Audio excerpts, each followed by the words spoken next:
নমস্কার বন্ধুরা, এখানে আমি তিলের নাড়ুর জন্য 250 গ্রাম তিল নিয়েছি। এবার আমি কড়াইটা জ্বালিয়ে দেবো।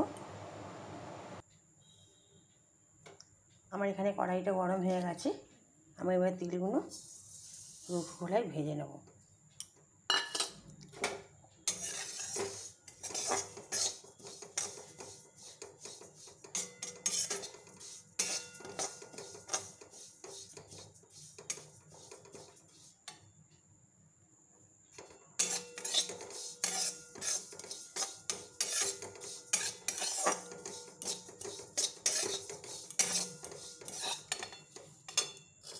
আমার তিলটা এখানে ভাজা হয়ে গেছে, শক্ত মতো হয়ে গেছে তিলটা। আমি এবার নামিয়ে নেব।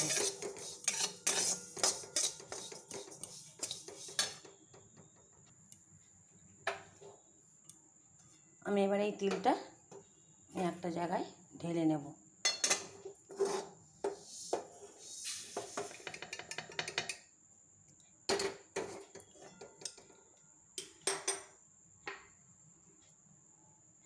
এখানে আমি 1 কাপ মতো জল দিয়ে দিলাম।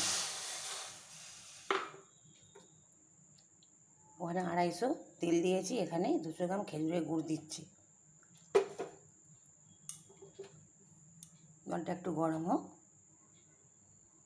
খেজুরের গুড়টা দিয়ে দেবো। জলটা গরমও হয়ে গেছে, আমি এবার এই গুড়টা দিয়ে দিলাম।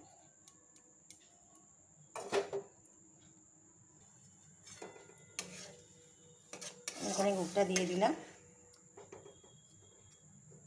এবার গুড়টা গালা পর্যন্ত আমি এখানে অপেক্ষা করব।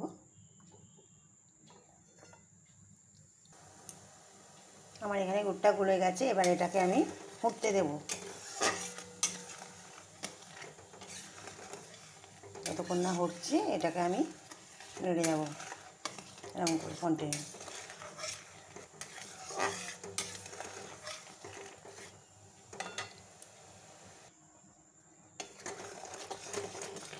আমার এই পাকটা হয়ে গেছে, এর আমি ঢেকে নেবো।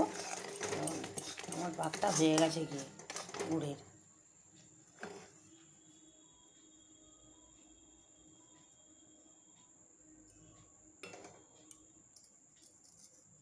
দেখুন লজেনের মতো হয়ে যাচ্ছে এটা, যেহেতু হয়ে গেছে তাহলে যে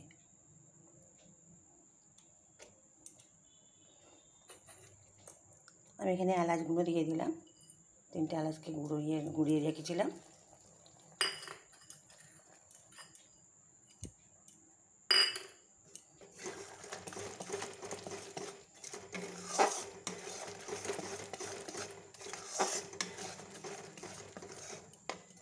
এবার আমি গ্যাসটা বন্ধ করে দেব।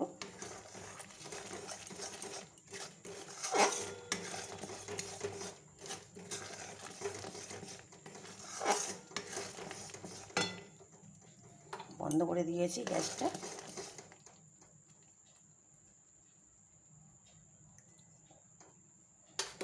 এবার তিলগুলো আস্তে আস্তে দিয়ে দেবো।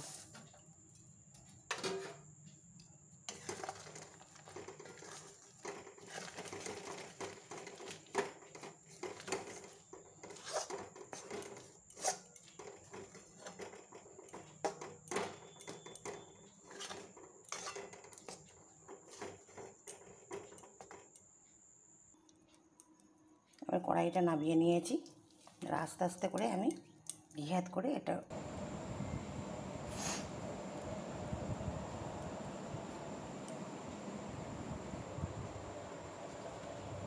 এরকম করে সব পাকিয়ে নেব। আমি তেলের নাড়ুগুলো সব পাকিয়ে নিয়েছি। আমার সব পাকানো হয়ে গেছে তেলের নাড়ুগুলো।